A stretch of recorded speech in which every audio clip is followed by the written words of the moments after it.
I'm sitting here with Memphis, who was just evicted from the Big Brother house 2-0. You said so yourself. You were blindsided. You gave them credit for that. Let's talk a little bit about how you played this season, because you seem to have a separate deal with everyone who was left in the house except for Nicole. 2 weeks ago during the triple eviction, and the triple eviction night, you became HOH and you nominated Nicole and David, but you made it very clear that David was your target and you wanted him out. Do you regret making that move, like stating that, leaving with so many strong players left in the house? Why didn't you want to take out Nicole, who is a former winner of this game? For me, Nicole hasn't won anything all year. Not a veto, not an HOH. At that point. At that point, yeah, at that point. So I didn't really look at her as a threat. I mean, maybe she threw a bunch, so who really knows? But at the end of the day, I looked at David. I looked at David from week 2 as a threat. Why? Because I'd never seen him play the game. I've seen everyone else play this game. I can predict a little bit. I can see their reaction. I can see how they interact with people. With David, for me, I'd never seen him play. He played 1 week. I watched that, but it's like, what, 20 seconds of airtime that he got, and then he came back, played a couple weeks, but that's it. So I never got a feel for him. So for me, he was a wild card. And in this house, you don't want a wild card running around. Everyone else was the devil that you know. Yeah. You created, let's go over this a little bit again, and all the alliances you created a final 2 early in the game with Cody. Yes. You named it the Commission. Yes. You formed 2 different versions of a final 3 called the Wise Guys. Yep. One version, you, Enzo, Cody. Second version of Wise Guys, you, Enzo, Christmas.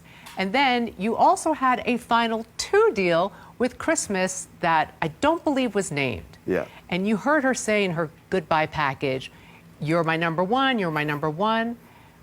Would she at all have been your number one to take? Earlier you said you would have taken Enzo and Cody, but I'm not so sure. Because you pivot a lot, depending on what... I try to be fluid, and I pivot, and you know, I had this idea of this triple-double, which was basically 3 2-person alliances, and then 2 3-person alliances. And that's what's called the triple-double. That's where the Wise Guys came from, and that's where basically my final 2 alliances came through. I thought doing this, building that, would protect me and get me to the end. You thought it was insurance? Yeah. Weren't you ever concerned that people might compare stories, or did you think that they're not the type, and I didn't think they were the type, but obviously I was wrong about that.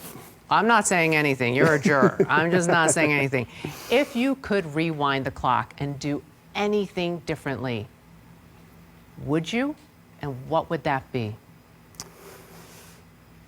I don't think I would do anything differently, Julie. You know, I laid out a plan with the committee, creating the committee. I laid out a plan for the Wise Guys, and that was the line that I was sticking with. If it worked, great. If it didn't, that was the plan. Was your plan also to play this game with no emotion? It looked like it. You were kind of, ice in those veins, Memphis. Look, the first time I feel like I played a more loyal game to Dan, and I made a pact to myself that if I walked in here again, that it was going to be all about the game and not about loyalty, and whatever I said in that house was strictly game. And I stuck to that.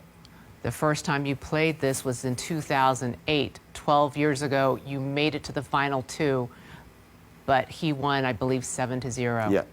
How much different, compared the 2 times, the experience for you, how different was it this time with All Stars?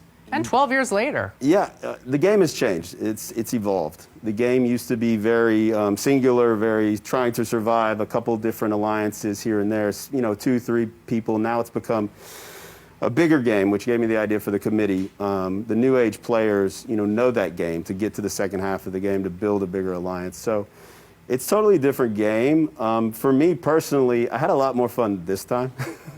How come? Well, you started winning a lot. Yeah, because I think for me, it was about, I was playing.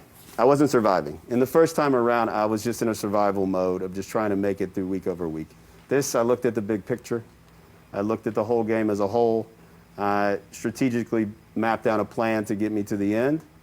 And so it made it more fun. You told me just before we came back on the air, you've kept in touch with Dan Giesling. Will you keep in touch with anyone you met in All-Stars this summer? For sure, for sure. I'm going to put you on the spot and name names, and then I'm going to let you go to the jury. I'll definitely keep in touch with Tyler. Everyone left in that house is a friend to me, for sure. Tyler, for sure. Look, I have no, like for me, I love meeting new people. I love, going through this experience with people. And there's no bad blood. There's no hard feelings. And it was fun, man. It was a lot more fun this year. I saw that. I saw that. I saw that in you. You were playing. Yeah. Memphis, you're off to jury. That's a new experience It for is. you. Enjoy that. And we'll you. see you back here on finale night. Thank you, Julie. Thank you.